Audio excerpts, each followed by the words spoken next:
इयत्ता 9वी विज्ञान पाठ 10वा माहिती संप्रेषण तंत्रज्ञान प्रगतीची नवी दिशा या पाठाचा स्वाध्याय आज आपण पाहूया. पहिला प्रश्न आहे, रिकाम्या जागी योग्य शब्द लिहून विधाने पूर्ण करून त्यांचे समर्थन करा. 1. संगणकावर काम करताना मेमरीमधील माहिती आपण वाचू शकतो, तर टिंबटिंब मेमरीमध्ये आपण इतर प्रक्रिया करू शकतो. उत्तर आहे इंटरनल किंवा प्रायमरी मेमरी. समर्थन आहे, प्रक्रिया CPU मध्ये होते आणि प्रायमरी मेमरी CPUचा भाग असते. 2. शास्त्रज्ञांच्या शोधाबद्दल चित्रे तसेच व्हिडिओचे सादरीकरण करताना टिंबटिंबचा वापर करता येईल. उत्तर आहे मायक्रोसॉफ्ट पॉवरपॉइंट. एकाच स्लाइडवर मजकूर, चित्रे आणि व्हिडिओ घेता येतात. तिसरा आहे, प्रयोगामध्ये प्राप्त झालेल्या संख्यात्मक माहितीवर प्रक्रिया करून तक्ते तसेच आलेख तयार करण्यासाठी टिंबटिंब वापरतात. काय वापरतात? Microsoft Excel. रिकामी जागा आहे मायक्रोसॉफ्ट एक्सेल. आणि स्पष्टीकरण किंवा समर्थन आहे, यात विविध प्रकारचे आलेख आणि तक्ते तयार करण्याची सोय आहे. 4. पहिल्या पिढीतील संगणक टिंबटिंबमुळे बंद पडत होते. उत्तर आहे उष्णता निर्मिती. उष्णता निर्मितीमुळे बंद पडत होते. पहिल्या पिढीतील निर्वात नलिका वापरल्याने जास्त वीज खर्च होऊन प्रचंड उष्णता निर्माण होई व संगणक बंद पडत. 5 आहे, संगणकास टिंबटिंब दिला नसेल तर त्याचे कार्य चालणार नाही. उत्तर आहे विद्युत पुरवठा. विद्युत पुरवठा दिला नसेल तर त्याचे कार्य चालणार नाही. संगणक हे इलेक्ट्रॉनिक साधन असल्याने कार्य सुरू ठेवण्यासाठी त्याला विद्युत पुरवठ्याची आवश्यकता असते. दुसरा प्रश्न आहे, पुढील प्रश्नांची उत्तरे लिहा. त्यामधला अ, विज्ञान आणि तंत्रज्ञानामधील माहिती संप्रेषणाची भूमिका व महत्त्व स्पष्ट करा. उत्तर, भूमिका. 1. विज्ञान विषय शिकणे सुलभ व समृद्ध झाले. 2. धोकादायक महागडे प्रयोग सिम्युलेशनने दाखवता येतात. 3. घरबसल्या कृती स्वतः करण्यास उपयुक्त. महत्त्व आहे, 1. शास्त्रीय माहिती, आंतरजाल, ब्लॉग, न्यूज ग्रुपने माहिती मिळते, उदाहरणार्थ पचन संस्था. 2. सादरीकरण, पॉवरपॉइंटने वैज्ञानिक संकल्पना चांगल्या प्रकारे स्पष्ट करता येतात, उदाहरणार्थ बेडकाचा जीवनक्रम. 3. अंदाज, शास्त्रीय माहितीवर प्रक्रिया करून अंदाज वर्तवता येतो, उदाहरणार्थ हवामानाचा अंदाज. 4. सहकार्य, शिक्षक, शास्त्रज्ञ यांच्या मदतीने शिकण्याची संधी.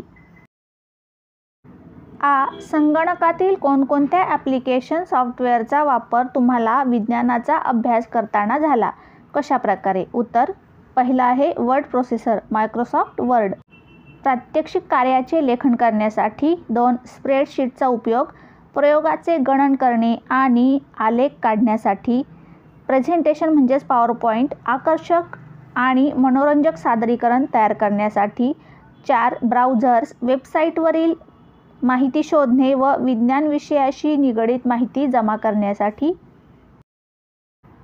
ई. संगणकाचे कार्य कशा पद्धतीने चालते? उत्तर, संगणकाचे कार्य मुख्यतः 3 टप्प्यांमध्ये चालते. पहिला आहे इनपुट. इनपुट डिव्हाइसेसमार्फत संगणकाला माहिती पुरवली जाते. दुसरा आहे प्रोसेस. पुरवलेल्या माहितीवर सेंट्रल प्रोसेसिंग युनिटमध्ये प्रक्रिया केली जाते. नंतर आहे आउटपुट. प्रक्रिया झाल्यानंतर तयार झालेले उत्तर आउटपुट डिव्हाइसेसमार्फत वापरकर्त्यास मिळते. ई. संगणकातील विविध सॉफ्टवेअरचा वापर करताना कोणती काळजी घेणे आवश्यक आहे? उत्तर, 1. परवाना. अधिकृत परवानाधारक सॉफ्टवेअरची परवानगी घेऊन वापर करावा. 2. इन्स्टॉलेशन.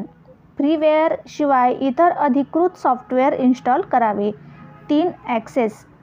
अधिकृत सोडताद्वारे माहिती ॲक्सेस करावी. इतरांच्या फाईल्सना त्यांच्या परवानगीशिवाय ॲक्सेस करू नये. 4. सायबर नियम. सायबर कायद्याचा भंग होणार नाही यासाठी वैध सॉफ्टवेअर खरेदी करून वापरावे. उ. माहिती संप्रेषणाची विविध साधने कोणती आहेत? विज्ञानाच्या संदर्भात त्यांचा वापर कसा केला जातो? उत्तर, माहिती संप्रेषणाची साधने दूरध्वनी, मोबाईल, संगणक, रेडिओ, दूरदर्शन, आंतरजाल, ईमेल, व्हिडिओ कॉन्फरन्सिंग इत्यादी. विज्ञानातील वापर. पहिला आहे मोबाईल. व्याख्याने, स्थळांना भेटी यांचे ध्वनिमुद्रण व माहितीची देवाणघेवाण. दुसरा आहे दूरदर्शन, शैक्षणिक पाठ, नॅशनल जिओग्राफिक, डिस्कव्हरी यासारख्या वाहिन्यांवरील कार्यक्रम पाहणे. संगणक, माहिती साठवणे, सादरीकरण आणि आलेख निर्मितीसाठी वापर. आंतरजाल म्हणजे इंटरनेट, विविध वेबसाईटवरून माहिती मिळवणे आणि वैज्ञानिक प्रयोग व कृतींचे निरीक्षण करणे. 3. गतीचे नियम पाठातील पृष्ठ क्रमांक 4 वर दिलेल्या सारणीतील माहितीच्या आधारे अमर, अकबर व अँथनी यांच्या गतीचा अंतर काल आलेख स्प्रेडशीटचा वापर करून काढा. तो काढताना तुम्ही कोणती काळजी घ्याल? उत्तर: आलेख काढताना घ्यावयाची काळजी. पहिलं आहे एक्स अक्षावर काल आणि वाय अक्षावर अंतर घ्यावे. 2. सारणीतील घड्याळाऐवजी तासांमध्ये उदाहरणार्थ 0, 0.5, 1, 1.5 कालावधी निश्चित करावा. 3. वर्कशीटमध्ये माहिती भरल्यावर आलेख काढण्यासाठी आवश्यक असलेला संपूर्ण डेटा शीर्षकासह निवडावा. 4. इन्सर्ट टॅबमधून लाईन हा चार्ट प्रकार आणि लाईन विथ मार्कर्स नमुना निवडावा. 4. संगणकाच्या विविध पिढ्यांमधील फरक स्पष्ट करा. त्यासाठी विज्ञान कसे कारणीभूत आहे? आपण इथे तक्त्याद्वारे फरक दिला आहे. तक्त्यामध्ये तपशील, पहिली पिढी, दुसरी पिढी, तिसरी पिढी, चौथी पिढी आणि पाचवी पिढी. पहिला मुद्दा आहे कालखंड. कालखंड पहा प्रत्येक पिढ्यांचा. 1946 ते 1959, 1959 ते 1963, नंतर 1964 ते 1971 आणि 1971 ते 1990 आणि शेवटची पाचवी पिढी 1990 ते आजतागायत. दुसरा मुद्दा आहे मुख्य घटक. पहिल्या पिढीत मुख्य घटक होता निर्वात. दुसऱ्या पिढीमधील मुख्य घटक ट्रान्झिस्टर. तिसऱ्या पिढीतला इंटिग्रेटेड सर्किट्स. चौथ्या पिढीमधला मायक्रोप्रोसेसर आणि पाचव्यामधला प्रोसेसिंग नेटवर्क. तिसरा मुद्दा आहे इनपुट डिव्हायसेस. पहिल्या पिढीत पंच कार्ड, दुसरी पिढी पंच कार्ड, तिसरी पिढीमध्ये कीबोर्ड, चौथ्या पिढीत कीबोर्ड आणि माऊस आणि पाचव्या पिढीत कीबोर्ड, माऊस, स्कॅनर व इतर. पुढे चौथा मुद्दा आहे थंड करण्यासाठी एसीची गरज. इथे पहिली पिढीत होय म्हणजे होती, दुसऱ्या पिढीत होय, तिसऱ्या पिढीत होय, चौथ्या पिढीत होय आणि पाचव्या पिढीत थंड करण्यासाठी एसीची गरज, कॉम्प्युटरसाठी नाही. पाचवा आहे भाषा. पहिल्या पिढीत मशीन लँग्वेज, दुसऱ्या पिढीत मशीन व असेंब्ली लँग्वेजेस, तिसऱ्या पिढीत high level programming language operating system, चौथ्या पिढीत ग्राफिकल युजर इंटरफेस आणि पाचव्या पिढीतसुद्धा GUI म्हणजेच ग्राफिकल युजर इंटरफेस. खाली विज्ञान कसे कारणीभूत आहे ते 2 ओळीत सांगितले आहे. जसजसा कालखंड पुढे जात आहे तसतसा संगणकाचा आकार, किंमत व मेंटेनन्स कमी होत आहे आणि काम करण्याचा वेग, साठवण क्षमता वाढत आहे. 5वा प्रश्न आहे तुमच्याजवळ असणारी माहिती इतरांना देण्यासाठी तुम्ही कोणकोणत्या माहिती संप्रेषण साधनांची मदत घ्याल? उत्तर: संगणक व networking, blog, forum, chatting, email, सादरीकरण या माध्यमातून. 2. दूरध्वनी व मोबाईल, संभाषणात्मक मजकूर व व्हिडिओ स्वरूपात माहितीची देवाणघेवाण. 3. दूरदर्शन, चर्चा, वादविवाद यामध्ये सहभागी होऊन माहिती देणे. 6वा प्रश्न आहे माहिती संप्रेषण तंत्रज्ञानाचा वापर करून पाठ्यपुस्तकातील किमान 3 घटकांवर पॉवरपॉईंट प्रेझेंटेशन तयार करा. ते करताना कोणते टप्पे वापरले त्यानुसार ओघ तक्ता तयार करा. इथे ओघ तक्ता दिला आहे. पहिला आहे घटक निवडून त्यासाठी लेखी स्लाइड्स कागदावर तयार ठेवाव्यात.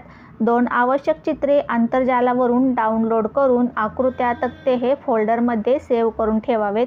3. होम टॅबमध्ये न्यू स्लाइड पर्यायावर क्लिक करा. आवश्यकतेनुसार योग्य प्लेस होल्डर्सची स्लाइड निवडा. 4. योग्य मजकूर व चित्रांची भर घालून स्लाइडचे फॉर्मॅटिंग करा. स्लाइडला ट्रान्झिशन व ॲनिमेशन इफेक्ट देणे. 7. संगणकाचा वापर करत असताना तुम्हाला कोणकोणत्या तांत्रिक अडचणी आल्या त्या सोडवण्यासाठी तुम्ही काय केले? उत्तर: अचानक विद्युत पुरवठा खंडित झाल्याने भरत आलेली माहिती नष्ट झाली. उपाय: UPS साधन जोडून घेतल्यामुळे वीज गेली तरी माहिती सेव्ह करणे शक्य झाले.